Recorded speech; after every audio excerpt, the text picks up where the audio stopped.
গাইবান্ধায় ঘাতক ব্যাধির মতো ছড়িয়ে পড়ছে অনলাইন জুয়া। শহর সহ প্রত্যন্ত গ্রামাঞ্চলের শিশু কিশোর নারী পুরুষ সবাই এই জুয়ায় মেতেছেন। এতে কেউ নিঃস্ব হয়ে এলাকা ছাড়ছেন, কেউ বা বেছে নিচ্ছেন হত্যা ও আত্মহত্যার পথ। পুলিশ অবশ্য বলছে এই খেলার সঙ্গে জড়িতদের ধরতে অভিযান চলছে, তবে স্থানীয়রা বলছেন এর মূল হোতা এখনো ধরাছোঁয়ার বাইরে। শামীম আল শাম্মর তথ্য ও ছবিতে প্রতিবেদন। গাইবান্ধার খোলাহাটি ইউনিয়নের দিনমজুর হারুন মিয়া প্রতিদিন সকাল থেকে সন্ধ্যা কাজ করেন একটি ওয়ার্কশপে, যা থেকে তার আয় হয় ৬ থেকে ৭০০ টাকা। এই দিয়ে চলে তার সংসার, কিন্তু নিজের অজান্তেই এক সময় জড়িয়ে পড়েন অনলাইন জুয়ার নেশায়। এরপর সহায় সম্বল হারিয়ে ঋণে জড়িয়ে পড়েন। ৩৬৫ বেট এই খেলাটা অনেকদিন থেকে আমি দেখতে দেখতে শিখে ফেলেছি। শিখে ফেলে আমি খেলতে খেলতে অভ্যস্ত হয়ে গেছে। এই খেলাটা আমি ছাড়তে পারতেছি না, কারণ অনেক টাকা লস হয়েছে। এখন আমি মনে করি যে আরেকটু খেলি, টাকাটা মারলাম জানা শোধ করে পাবো, এইভাবে আমার লোভ হয়। আমি খেলা অনেক দানা করে ফেলাছি। হারুন মিয়ার মতো এখানকার অনেক দিনমজুর ও কম আয়ের মানুষ এখন এই ফাঁদে পড়েছেন। তারা বলছেন এই নেশায় কেউ একবার ঢুকলে বের হওয়া অসম্ভব। ভাই ইনকাম করে, দেখা যায় যে 200 থুইয়া বাকি সব 400-500 টাকা মোবাইলে ভরায় প্রতিদিন। ভরাইয়া ওইগুলো খেলে, মানে লোভে লোভে খেলতে খেলতে যখন হারিয়ে যায় তখন মহাজনে জমা দিতে পারে না, ঋণগ্রস্ত হয়। তারপর ওর কাছ থেকে ঋণ নেয়। ঋণের বিল না দিতে পারলে ওর মোটর সাইকেল বাইনি আছে, মোটরসাইকেল বাইনি যায় মনে করেন যে তুলে নিয়ে আসে। অনলাইন জুয়ায় নেশাগ্রস্ত ঝুমকা রানী বর্মনের গল্পটা আরো করুন। সর্বস্ব হারিয়ে মানসিক চাপে ট্রেনের নিচে ঝাঁপ দিয়ে আত্মহত্যা করেন তার স্বামী নয়ন। এখন ছেলেকে নিয়ে তার ঠাঁই হয়েছে ভাইয়ের বাড়িতে। এই দানা দরকার, আজ বলে দাও, কাল বলে দাও, দিচ্ছিলাম, তাও কুলাতে পারিনি। একদিন ভালো মানুষ দোকানে এসে দোকানের জন্য নাকি টাকার চাপ দিচ্ছে, উনি সহ্য না করতে পারে আত্মহত্যা করছে। অনলাইন জুয়ায় জড়িয়ে একের পর এক হত্যা আত্মহত্যার ঘটনা বেড়ে যাওয়ায় উদ্বিগ্ন এলাকাবাসী। অনলাইন জুয়ার সাইট বাজি 365 চিহ্নিত মূল হোতা বা ডিলার আরিফুল ইসলাম ও তার সহযোগীদের গ্রেপ্তারের দাবিতে বিক্ষোভ মিছিল ও মানববন্ধন করেছেন তারা। কিন্তু তাদের অভিযোগ বারবার লিখিত দিয়েও কাউকে গ্রেপ্তার করেনি পুলিশ। তারা বিভিন্ন টাকা ঢুকে দিয়ে এই যুব সমাজকে আরিফুল তো একদিনের সৃষ্টি হয়নি। আরিফুলের পেছনে কারা আছে তাদেরকে বের করতে হবে। অবশ্য পুলিশ বলছে গোয়েন্দা নজরদারিতে আছেন অনলাইন জুয়ার ডিলাররা এবং তাদের ধরতে নিয়মিত অভিযান চলছে। তথ্য বের করা এবং তার লোকেশন বের করার জন্য আমরা সর্বোচ্চ চেষ্টা করতেছি। অ্যাজ ওয়েল অ্যাজ আমরা যদি তথ্য প্রমাণ যেগুলো আমরা কালেকশন করার চেষ্টা করছি, যেগুলো কিছু হাতে পেলে আমরা আইনগত ব্যবস্থা নিয়ে মামলা মোকদ্দমা নিয়ে তাদের বিরুদ্ধে আইনগত ব্যবস্থা। এলাকাবাসী বলছেন এই জুয়ার কারণে সর্বস্ব হারিয়ে এলাকা ছেড়ে গেছেন অনেকে। মনিরা কাজুরি, ৭১।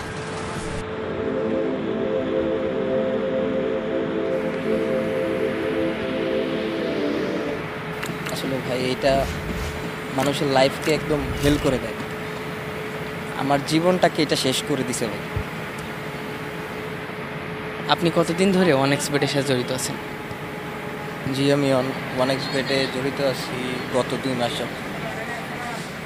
আপাতত জড়িত নাই, যতদিন জড়িত ছিলাম ততদিন অনেক কিছু হারিয়ে ফেলেছি ভাই। আমার এই OneXBet-এ অ্যাকাউন্ট খোলার পেছনে আমরা সর্বপ্রথম যার কথা বলবো, আমার এক বন্ধু মাধ্যমে আমি এই OneXBet-এ অ্যাকাউন্ট করি। আমার ওই বন্ধু, ওরা দেখতাম আমি যখন ওদের সাথে আড্ডা দিতে যেতাম তখন দেখতাম ওরা খেলতো আবার অনেক সময় যখন টাকা জিততো তখন আমারও মন চাইতো কিরে দোস্ত কী খেলোস। ওরা আবার আইনা ওই সময় পার্টি দিত, সবাইকে কোক খাওয়াইতো, করতো যখন টাকা পাইতো। যখন লস খাইতো একজনের কাছে ভিড়া যাইতো না এক কথায়।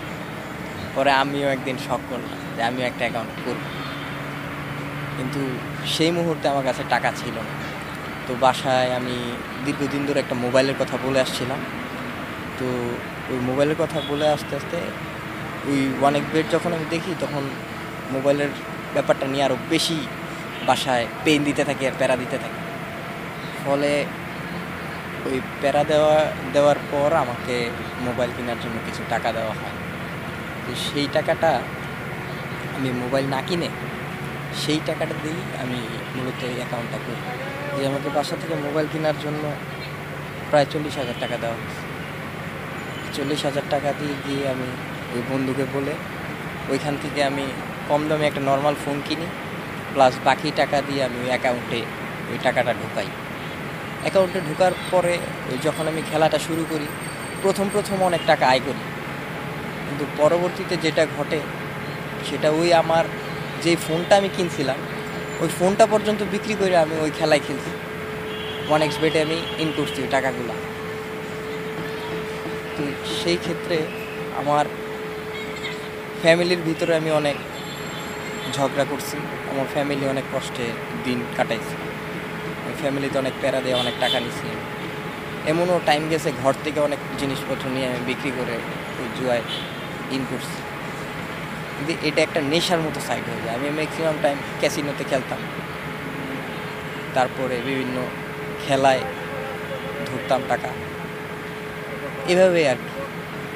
আর যখন করতাম প্রথম তো অনেক ভালো লাগতো, পরবর্তীতে যখন দেখলাম যে না, আমার বন্ধু যেগুলো খেলতো ওগুলোর একদম সেম এই ঘটনাটাই ঘটছে ওদের ক্ষেত্রে। অনেকে ছেড়ে দিছে, আবার অনেকে এখনও ছাড়তে পারে নাই, তারা এখনও ছাড়তে পারে না। আসলে এটা একটা কি বলবো, মস্তিষ্কের ভিতরে গেড়ে যায় আর কি। আসলে ভাই এটা মানুষের লাইফকে একদম হেল করে দেয়, আমার জীবনটাকে এটা শেষ করে দিছে ভাই।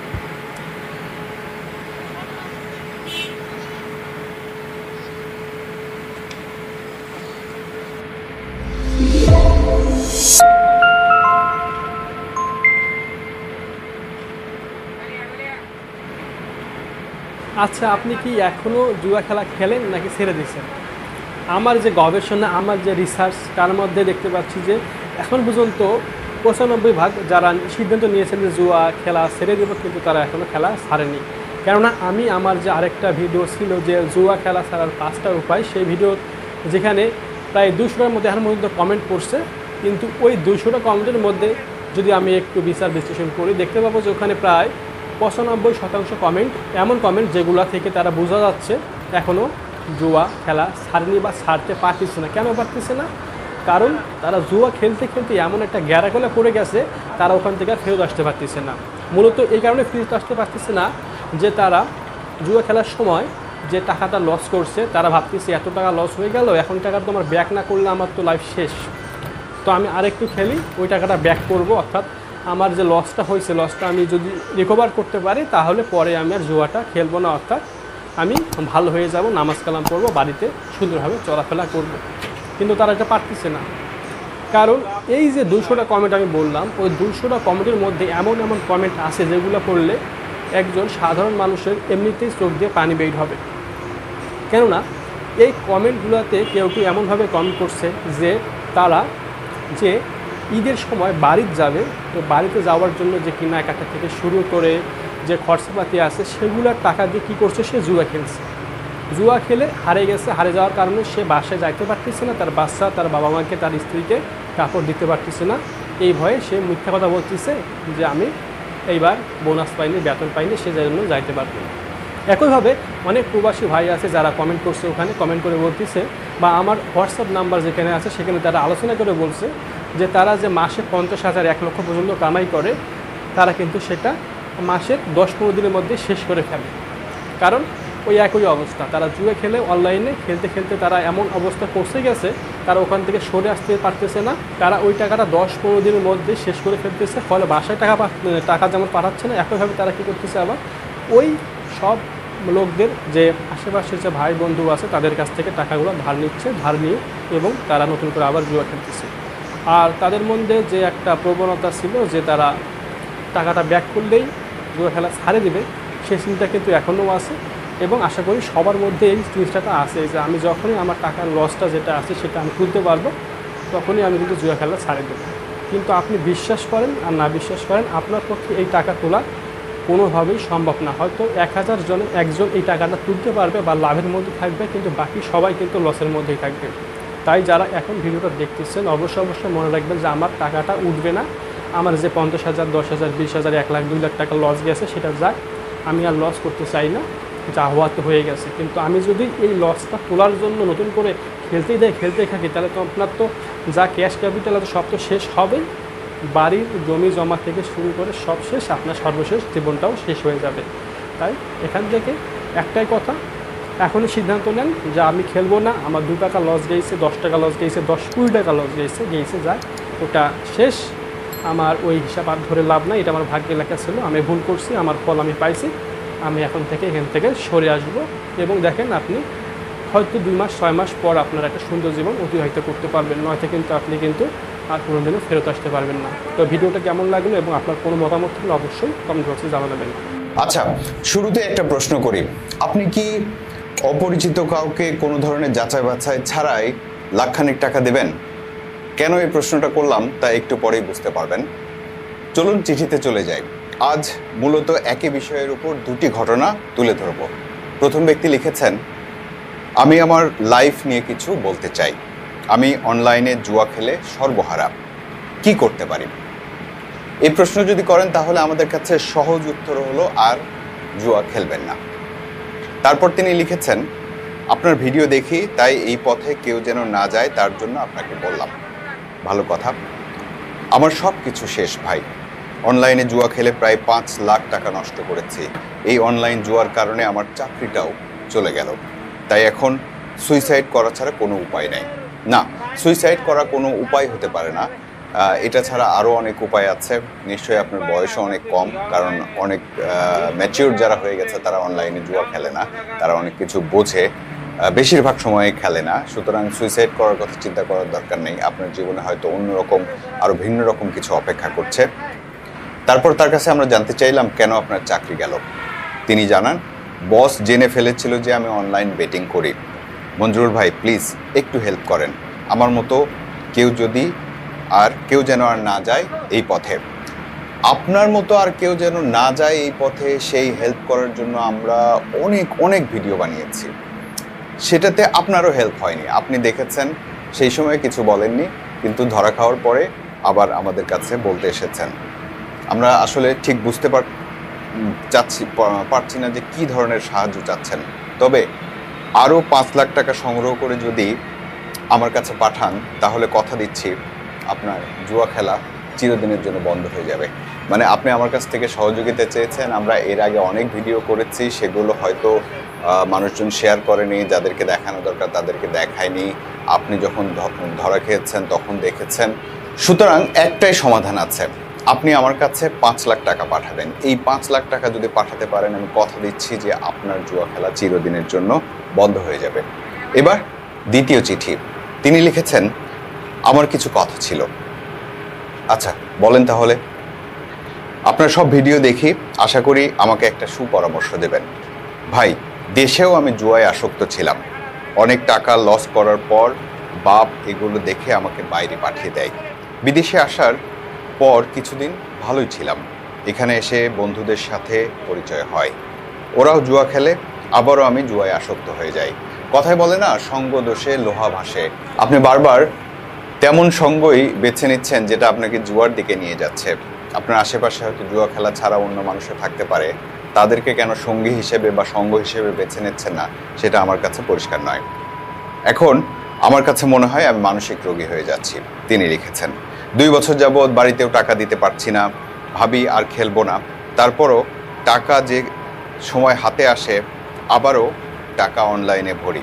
এখন আমাকে ভাই আপনি একটা সুপরামর্শ দেন, এগুলো আমি ছাড়তেও পারছি না, কি করব এখন ভাই? এই প্রসঙ্গেই কিন্তু শুরুতে বলেছিলাম যে আপনি কাউকে যাচাই বাছাই ছাড়া 1 লাখ টাকা দিতে পারবেন। তিনি লিখেছেন, আর একটা কথা ভাই, আমার একটা মেয়ের সাথে 4 বছরের সম্পর্ক আছে। ওই মেয়েটাও ওদের বাসায় আমার জন্য প্রতিদিন বকা শোনে। ভাই, আমার জীবন তো শেষ হয়ে গেছেই, তারপর মেয়েটার জীবনও শেষ হয়ে যাচ্ছে। আশা করি আমার মেসেজটা দেখবেন। এই মেসেজটা দেখার পর তাকে কি লিখেছিলাম, ওই কথাটাই লিখেছিলাম। আপনি যদি কোনো চিন্তা না করেই আমাদের কাছে 1 লাখ টাকা পাঠাতে পারেন তাহলে আপনি জুয়া ছাড়তে পারবেন না। যদি চিন্তা না করেই, কোনো ধরনের ভাবনা চিন্তা না করেই আমি চাইলাম আপনি 1 লাখ টাকা দিয়ে দিলেন, তাহলে আপনি কোনোদিন জুয়া ছাড়তে পারবেন না। আর যদি না পাঠান তাহলে পারবেন। এখন বলেন টাকাটা কি দেবেন? এর উত্তরে তিনি লিখেছেন, এভাবে কেউ কাউকে টাকা দেয় না। তার মানে আপনার মাথা এখনো ঠিক আছে। আপনি যদি আমাকে টাকা না দিতে পারেন তাহলে আপনি জুয়াতে কেন টাকা দিবেন? একটা ব্যাপার খেয়াল করুন, এই মানুষগুলো জুয়া খেলার পরে যখন ধরা খাচ্ছে বা ক্ষতিগ্রস্ত হচ্ছে তারপরে কিন্তু আমাদের জানাচ্ছে। প্রথমে যখন জুয়া খেলায় যুক্ত হচ্ছে তখন যে মজাটা নিচ্ছে বা সেখান থেকে টাকা উপার্জন করছে তখন কিন্তু আমাদেরকে বলছে না। এরকম বিদেশ যাওয়ার ক্ষেত্রেও এরকম হয়, অন্য ব্যবসায় ইনভেস্ট করার ক্ষেত্রেও এরকম হয় যে গোপনে সবাই কোটিপতি হয়ে যেতে চাচ্ছে, সেই সময় কিছু বলছে না, কিন্তু যখন প্রতারিত হচ্ছে বা ক্ষতির মুখোমুখি হচ্ছে তখনই আমাদের কাছে বলছে। সেক্ষেত্রে আমরা আসলে একটু ফানি মনে হতে পারে, কিন্তু আমরা অনেক দিন থেকেই এই পলিসিটাই নিয়েছি যে আপনি যদি জুয়ায় আসক্ত হন এবং সেখান থেকে সরে আসতে চান তাহলে আমাদেরকে 1 লাখ, 5 লাখ বা 10 লাখ টাকা পাঠাতে পারেন। আমরা গ্যারান্টি দিচ্ছি আপনি জুয়া থেকে মুক্ত হতে পারবেন। ভালো থাকুন সবাই। জুয়াতে আসক্ত হওয়ার আগে আমাদের কাছে টাকা পাঠান, আপনি নিশ্চিতভাবেই আর জুয়াতে আসক্ত হবেন না। ধন্যবাদ। আপনি যদি সচেতন না হন তাহলে অচেতন হতে পারেন। এই অচেতন মানুষ বহুভাবে হয়। আপনি প্রতারিত হতে পারেন, নিঃস্ব হতে পারেন অপরাধী বা অপরাধের শিকার। জনসচেতনতামূলক অনুষ্ঠান সাইবার লাইফে আপনাদের সবাইকে স্বাগত জানাচ্ছি আমি মঞ্জুরুল করিম।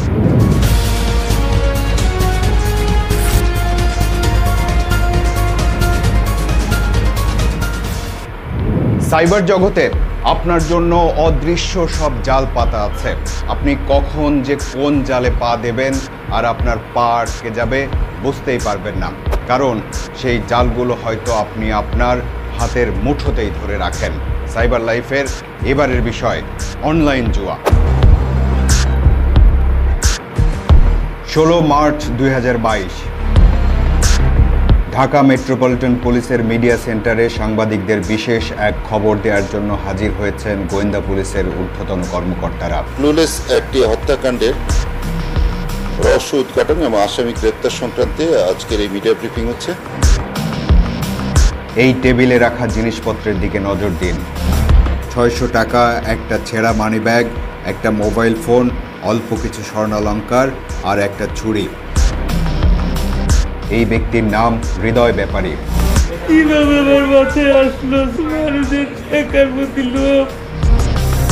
গোয়েন্দা পুলিশের গুলশান বিভাগের উপকমিশনার মশিউর রহমান। আসলে এটা আমাদের জন্য অত্যন্ত পেইনফুল একটা ইনভেস্টিগেশন ছিল। ইনভেস্টিগেশন করতে গিয়ে খুনি লোকটার হতদরিদ্র স্ত্রী এবং তার সন্তানদেরকে দেখে অভুক্ত, অনাহারী, অপুষ্টির অবস্থা দেখে আমরা আমাদের কাছ থেকে সামান্য কিছু আর্থিক সহযোগিতা দিয়ে আসি। এই কয়েকটি ছোট ছোট ঘটনার মধ্যে লোভ, বাজি, বিশ্বাসঘাতকতা আর নৃশংস হত্যাকাণ্ডের ঘটনা আছে। সবগুলো ডটকে কানেক্ট করলে একটা গুরুত্বপূর্ণ জায়গায় আছে অনলাইন জুয়ার বিষয়টি। এই ঘটনা সম্পর্কে বিস্তারিত অবশ্যই জানবো আমরা, তবে তার আগে আমাদের কাছে পাঠানো আপনাদের কিছু তথ্য জেনে আসে। মোহাম্মদ আওলাদ হোসেন লিখেছেন, খুলনা জেলা পাইকগাছা উপজেলার গজালিয়া গ্রামে 1x বেট খেলায় ব্যস্ত আছে 70% মানুষ। এই 1x বেটের এজেন্টের বাড়িও একই গ্রামে। গ্রামের সহজ সরল মানুষগুলোর আজ অসহায়ের মতো অবস্থা। পারলে আমার পরিচয় গোপন রেখে কিছু করেন। সাইদুর রহমান বলছেন, 1x bet, bet 365, Mostbet online casino দ্রুত বন্ধ করা উচিত। গ্রামের ছেলেরাও এতে আসক্ত হয়ে পড়েছে। বিমল রায় লিখেছেন, ভাই জিতুইন নামক এই অ্যাপের ব্যাপারে কিছু প্রতিবেদন তুলে ধরুন। প্রতিদিন লক্ষ লক্ষ টাকার লেনদেন হয় এর এজেন্টগুলোর মাধ্যমে, যার ফলে কোটি কোটি টাকা বাইরে পাচার হচ্ছে। খুলনা থেকে আব্দুর রহমান বলছেন, খুলনার বয়রা এলাকাতে 1x বেট সহ বিভিন্ন ধরনের অনলাইন জুয়া খেলায় মানুষ আসক্ত। খুলনা শহরে হু হু করে ব্যবহারকারীর সংখ্যা বাড়ছে। আবাল থেকে বৃদ্ধ, ছাত্র থেকে ব্যবসায়ী সবাই অনলাইন জুয়া খেলছে। নীলফামারী জেলার সৈয়দপুর উপজেলার 10 নম্বর ওয়ার্ড থেকে শাহরিয়ার লিখেছেন, ইন্ডিয়ান অনলাইন গেমের এজেন্ট রাস্তার পাশে বসে পুরো এলাকা নষ্ট করছে। পুলিশ এসে প্রতিদিন টাকা নিয়ে যায়। রিকশাওয়ালা থেকে স্টুডেন্ট সবাই আসক্ত। ওয়ার্ড মেম্বারও কমিশন খায়। একই অবস্থা নীলফামারী সদরের জাদুরহাট এলাকাতেও। নাম পরিচয় প্রকাশ না করার অনুরোধ করে আরেকজন বলেছেন, আমার গল্পটা আনুমানিক 2017 সাল থেকে শুরু। প্রথম শুরু করে এলাকার বিভিন্ন ধরনের শিক্ষিত বেকার যুবক বেটিংটা বিভিন্ন ধরনের খেলার উপর তারা করে থাকতো, যেমন ক্রিকেট, ফুটবল, টেবিল টেনিস। কিছুদিন পর এলাকার প্রত্যেক যুবক এই বেটিং জগতের সাথে জড়িয়ে পড়ে এবং এদের মধ্যে অনেকেই ছিল দিন আনে দিন খায়। কিছু বেকার যুবক যারা ছিল, বাপের আর্থিক অবস্থা খুবই সংকট, তারাও এই নেশায় আসক্ত হয়। কেউ মোবাইল বিক্রি করে দেয়, দিয়ে বেটিং খেলে। বিশেষ করে যদি আমি একজনের কথা বলি, তিনি চাকরি করে অবস্থায় আনুমানিক 10 লক্ষ টাকা মুনাফা ভিত্তিক যে টাকা দেওয়া নেওয়া হয় সেই টাকায় তিনি জড়িত হয়ে যায়, অর্থাৎ সুদ নিয়ে থাকেন। এভাবে তার জীবন নষ্ট হয়। এভাবে তারা অনেক টাকা অংশের কাছ থেকে লোন নেয়, এক পর্যায়ে অনেক টাকার ধার ঋণ হওয়ার মাধ্যমে তারা এলাকা ছাড়ে। এভাবে এলাকা চলতেছে। এরকম তথ্য আমরা দেশের আরো বহু জায়গা থেকে পেয়েছি। সিলেট থেকে এক ব্যক্তি প্রায় মরিয়া হয়ে বারবার আমাদের কাছে ভয়েস মেসেজ পাঠিয়েছেন। আমি সিলেটেরই ছেলে, আপনার কাছে হাত জোর করে একটা রিকোয়েস্ট ভাইজান, সিলেটে অনলাইন জুয়া একটা চলতেছে, যে জুয়াটা খেলে সিলেটের হাজারো মানুষ অনেক নিঃস্ব হয়ে যাইতেছে ভাই। খেলাটা চলতেছে ইন্ডিয়ার, খেলাটার নাম হচ্ছে শিলং তীর খেলা। 10 টাকায় 800 টাকা, 1000 টাকায় 80,000 টাকা। আমি নিজে পর্যন্ত খেলছি, নিজে খেলেও 2 লাখ 3 লাখ টাকা ঋণী হয়ে বর্তমানে অন্য জায়গায় চাকরি করতেছি। এটা সিলেটের পুলিশ প্রশাসন কেউই অফ করতে পারছে না, কারণ এরা যখন পুলিশ প্রশাসন অফ করতে যায় তখন যারা অনলাইনের জুয়ার যে এজেন্ট মালিকরা আছে ওদেরকে টাকা হাতে ধরিয়ে শেষ। সিলেটের এই অনলাইন জুয়াটা যদি অফ হয়ে যায় তাহলে হাজারো রিক্সার ড্রাইভার, ভ্যান চালক, রাজমিস্ত্রি, যারা ছোটোখাটো ব্যবসা করে অনেকের অনেক পরিবার বাঁচবে। অনেকে জায়গা জমি বিক্রি করে পর্যন্ত এই খেলাটার মধ্যে নিঃস্ব হয়ে যাইতেছে। এবার একটা পরিবারের গল্প শুনবো। সত্য ঘটনাটা এক বড় বোন বলেছেন তার আদরের ছোট ভাইকে নিয়ে। অনলাইন জুয়া সম্পর্কে আমি কিছু বলতে চাই, কিন্তু সাহস করে বলতে পারছি না। তবে নাম পরিচয় অজ্ঞাত রেখে আমি বলতে চাই, কেন জানি মনে হচ্ছে বলাটা দরকার। হয়তো অনেকেই সচেতন হবে এবং এই পথে পা বাড়াবে না। গল্পটা এমন, আমার ছোট ভাই, যে ছেলেটা কোনো কাজই করে না, সেই ছেলেটা হঠাৎ এত টাকা কই পাচ্ছে, এত জিনিস কিনছে, এটা কিনছে ওটা কিনছে, একদম চোখে পড়ার মতো। ব্যাপারটা আমার কাছে মোটেও সুবিধার মনে হচ্ছে না। আমি জানতে চাইলাম টাকা কই থেকে আসছে। সে একটা আন্তর্জাতিক গেম অ্যাপ দেখালো, তারপর বলল 50 টাকা দিয়ে 1 লাখ টাকা পেয়েছে। প্রথমে ভয় পেয়ে জিজ্ঞেস করলাম, এতে কোনো ঝামেলায় পড়বি না তো? আইনি ঝামেলার কথা মাথায় এলো। সে বুঝালো এটা আন্তর্জাতিক, তাই কোনো সমস্যা নেই। আচ্ছা বেশ, আমিও আর কিছু বলিনি। তারপর থেকেই রেগুলার টাকা আসে, ভালো কথা। কিন্তু কথা এখানেই শেষ হয়নি, বরং বলা চলে শুরু হলো। এবার আর 50 টাকা নয়, 5,000, 10,000, 20,000 টাকা লাগায়। লোভ যে কত ভয়ানক তা চোখের সামনে না দেখলে বুঝতেই পারতাম না। এবার শুরু হলো পতনের পালা। দুমদাম হাঁটতে শুরু করলো, টাকা করে যা ছিল সব শেষ, ধার করে খেলতে শুরু করলো। কিন্তু কিছুতেই আর টাকা আসছে না। পাওনাদার চাপ দিতে শুরু করলো। মাত্র কয়েকদিন আগে যা যা কিনেছিল তা বিক্রি করতে শুরু করলো। আগের কেনা 18,000 টাকার ফোন বেচলো মাত্র 10,000-এ। 15,000 টাকার মনিটর 15 দিনেই 10,000-এ। তবুও তার দেনা মিটছে না। তখন সে মাকে বুঝিয়ে 50,000 টাকা নিল ব্যবসা শুরু করবে বলে। ব্যবসাটা হলো এতদিন যে গেম খেলছিল ওটার এজেন্ট। ওটাতে অনেক টাকা আসবে। আশেপাশে যারা এজেন্ট ছিল ওদের দেখিয়ে মাকে রাজি করিয়ে টাকা নিয়ে নিল। তারপর একজনের সাথে যোগাযোগ করলো যাতে ওকে এজেন্ট করে দেয়। লোকটি এজেন্ট করে দেবে বলে কথা দেয়। তখন ভাই তাকে 50,000 টাকা বিকাশ করে পাঠিয়ে দেয়। টাকা পাঠানোর কিছুক্ষণ পর আর তাকে ফোনে পাচ্ছে না। 1 দিন 2 দিন 3 দিন, না, তাকে আর কোনোভাবেই পাওয়া গেল না, সাথে টাকাও গেল। বাড়ি থেকে টাকা নিয়ে সেই টাকা দিয়ে প্রতারকের খপ্পরে পড়লো। আবার পাওনাদারের টাকাও দিতে পারছে না। এখন সে সহ আমরা সবাই মানসিক যন্ত্রণায় ভুগছি। না পারছে টাকা শোধ করতে, আর না তাদের সামনে যেতে। লোভ থেকে নেশা, নেশা থেকে নিঃস্ব। লোভ থেকে নেশা, নেশা থেকে নিঃস্ব। এই পর্বের শুরুতেই আপনারা কিছু টুকরো ঘটনা দেখেছিলেন। এবার পুরো ঘটনায় যেতে চাই। 16 মার্চ গোয়েন্দা পুলিশ যে ব্রিফিং করছিলেন তার আগের ঘটনা। 13 মার্চ রাজধানীর মধ্যবাড্ডার গুদারাঘাট এলাকায় আফরোজা নামে একজন নারীকে হত্যা করার খবর পায় গোয়েন্দা পুলিশ। হত্যাকারী হিসেবে প্রাথমিকভাবে সন্দেহের তীর যায় ওই নিহত নারীর স্বামী আর তার ব্যক্তিগত গাড়ি চালকের দিকে। ঘটনাস্থলে তথ্য উপাত্ত ও আশেপাশের এলাকার সিসি ক্যামেরার ফুটেজ বিশ্লেষণ করতে থাকে গোয়েন্দা পুলিশ। তার মধ্যেই গাড়ি চালক হৃদয় ব্যাপারী মুখ খোলে। আমি বেশ কয়েকদিন ধরে একটু অভাবে ছিলাম, অবলার ধারণায় আমি কিছু জুয়াতে লিপ্ত হয়েছিলাম। আমার ম্যাডামের থেকে পারাই স্যার 2-3 হাজার করে হালাত করে আবার দিয়ে দিই। তো ওদিনকে আমার অনেক টাকা পয়সা দরকার ছিল স্যার। আমি ম্যাডামের থেকে টাকা বৃহস্পতিবার দিন চাইছি, দেয় নাই। মাথায় যে কি হয়েছিল যে আবার টাকা দরকারই ছিল, এই জন্যই মানে কাজটা হয়ে গেছে স্যার। ড্রয়ার খুলছি, কিছু সয়নাগাটি ছিল, ওইটা নিয়েই আর কি তাড়াতাড়ি করে বেরিয়ে চলে আসছি। গোয়েন্দা পুলিশের তদন্তকারী দলটি আরও তথ্য উপাত্ত সংগ্রহ করতে হৃদয় ব্যাপারীকে নিয়ে মাঠে নামে। আফরোজার কাছ থেকে পাওয়া কিছু সোনার গহনা এখানেই লুকিয়ে রেখেছে হৃদয় ব্যাপারী।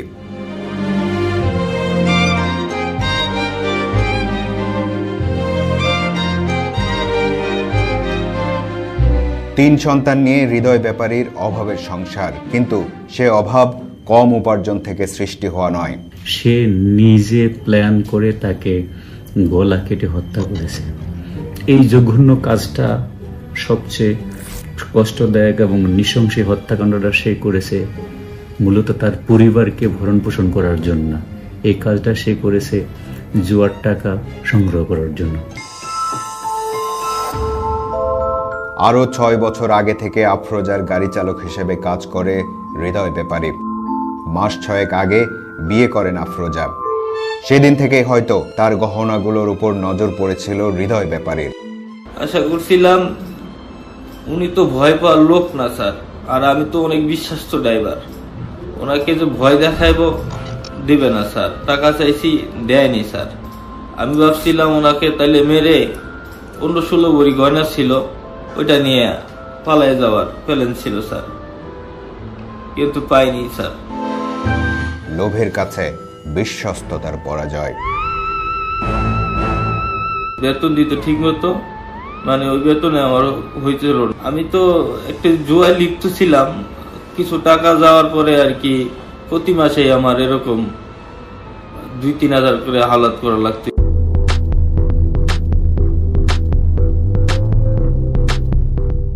তারপর জুয়ায় আসক্তি সেই লোভকে হিংস্রতায় পরিণত করতে উস্কে দিয়েছিল।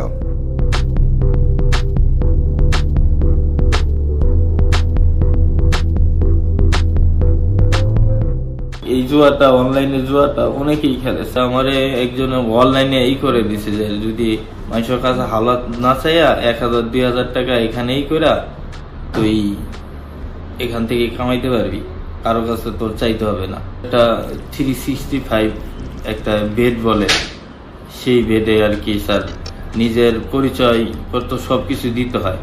তারপরে ওনাদের সাথে ইমোতে কন্ট্যাক্ট করতে হয়। কন্ট্যাক্ট করার পরে ওনাদের নাম্বার চাইলে নাম্বার দেয়, ওনারা ওই আইডিতে ডলার দিয়ে দেয়। তখন 2000 টাকা বাড়াইলে 2000 টাকা ডলার দিয়ে দেয়। দেওয়ার পরে আপনি খেলতে হয়। আমার মোবাইল তো নাই, আমি অন্যর মোবাইলে আর কি বলতাম যে 1000 টাকা ই করে দাও, লাগাই দাও, এরকম বলতাম আর কি। আমি পর্যন্ত লাভ করিনি, লসই করছি। এই জন্য আমার এই পরিস্থিতি। এই হৃদয় ব্যাপারী তার একজন স্ত্রী আছেন, তার বয়সও 25-26 বছর। এই মহিলা একটা অনিশ্চিত জীবনের মধ্যে পড়ে যান। তার 6 মাসের 2টা যমজ ছেলে আছে এবং 12-13 বছর আর একটা ছেলে আছে। এই ছেলেগুলো কি পড়ালেখা করবে, কি খাবে, কিভাবে বাড়ি বেড়া দিতে যাবে। একটা পর্যায়ে তারাও জীবন ধারণের জন্য অপরাধে পড়তে যাবে। অপরদিকে যাকে খুন করা হয়েছে তার হাজবেন্ডও একজন শিক্ষিত মানুষ, সেও চিরতরে তার ওয়াইফকে হারাতে গেলেন। এবং এই যে ড্রাইভার সম্প্রদায় বা অন্য ইন্টিমেট যারা সার্ভিস দিতে থাকেন তাদের প্রতি আমাদের দিন দিন অবিশ্বাস সৃষ্টি হতে থাকবে। 6 বছর ধরে যে বিশ্বস্ত মানুষ হিসেবে সহযোগিতা করে আসে গাড়ি চালিয়ে অথবা অন্যান্য জিনিস আনা দিয়ে, এখন তার হাতে নৃশংসভাবে খুন হতে গিয়েছে। সুতরাং বিশ্বাসের জায়গাগুলো এই জুয়ার কারণে ধীরে ধীরে সংকুচিত হতে যাচ্ছে এবং এই মানবিক সম্পর্কগুলো নষ্ট হতে যাচ্ছে। একবার চিন্তা করুন, কতটুকু বিশ্বস্ততা তৈরি হলে একজন গাড়ি চালক 6 বছর ধরে একই জায়গায় কাজ করতে পারে। আমি আর বুঝিনি যে এই খেলায় আমার পুরো লাইফটাই নষ্ট হয়ে যাবে। আমার ফ্যামিলির মধ্যে কেউ দেখার মতো কেউ নাই স্যার। আমার বউ, 3টা বাচ্চা স্যার, তাদেরকে দেখার মতো কেউ নাই স্যার। আমিও নিজে শেষ হলাম, আমার ম্যাডামকেও মারলাম, আমার পরিবারকেও মারলাম, সব দিকে আমি শেষ। জুয়া মানুষকে ধ্বংসের মতো যায়, আমরা তো মানুষকে একবারে মেরে ফেলে। অনলাইন অথবা অফলাইন এই জুয়া খেলতে গিয়ে 2-4 জন মানুষ অথবা সাময়িকভাবে জিতেন, কিন্তু দেশের বাইরে থেকে যে সমস্ত মারোয়ারিরা বা জুয়াচোররা এই খেলাগুলিকে কন্ট্রোল করে, ওনারাই সব টাকাগুলো জিতে নেন। প্রথম 2-1 বার একজন গ্রাহককে বা একজন জুয়ারিকে প্রলুব্ধ করার জন্য জিতিয়ে দেন, বাদ বাকি টাকাগুলো তারা নিজেরা নিয়ে যেতে থাকে। এই জন্য আমরা দেশবাসীকে অনুরোধ করি, আজকে যেই হৃদয় ব্যাপারী হত্যাকাণ্ডের জন্য ধরা পড়ল, তার পরিবার দীর্ঘদিনের জন্য এই বাপকে হারাবে, সন্তানকে হারাবে, হাজব্যান্ডকে হারাবে। অপরদিকে জুয়ার টাকার জন্য হৃদয় ব্যাপারী যাকে খুন করলো, সারা জীবনের জন্য পৃথিবী থেকে সে ডিলিটেড হয়ে গেল। জুয়া মানুষকে অন্ধ করে, জুয়া মানুষকে লোভী করে, জুয়া মানুষকে পশু বানিয়ে ফেলে। এই জন্য আমরা অনুরোধ জানাবো, অফলাইন অনলাইন কোনো জুয়া খেলতে যাবেন না। জুয়া খেললে আপনি মানসিক ভারসাম্য হারাবেন, আপনি মনুষ্যত্ব হারাবেন, আপনার পরিবারকে হারাবেন, সমাজ হারাবেন এবং আপনি স্থায়ীভাবে একজন অপরাধী হয়ে যাবেন। আগেই বলেছি, এটি লোভ, বাজি, বিশ্বাসঘাতকতা এবং নৃশংস হত্যাকাণ্ডের নির্মম গল্প। আমরা এমন ভয়ঙ্কর অপরাধের গল্প আপনাদেরকে বলেছি শুধু একটি অপরাধ বিষয়ক অনুষ্ঠান তৈরি করার জন্য নয়, বরং আপনাকে এবং আপনাদেরকে সচেতন করার জন্য। শুধু 2-1টি এমন ঘটনা তুলে ধরার মধ্যে দিয়েই অনলাইন জুয়ার প্রভাবের বিস্তারিত আপনাদেরকে বোঝানো সম্ভব নয়। আগামী পর্বে হয়তো আমরা আরও এমন ঘটনা বা বাস্তব চিত্র আপনাদের সামনে তুলে ধরব। আপনি এবং আপনার পরিবারের কেউ এমন ঘটনা বা গল্পের চরিত্র হয়ে ওঠার আগেই সচেতন হন।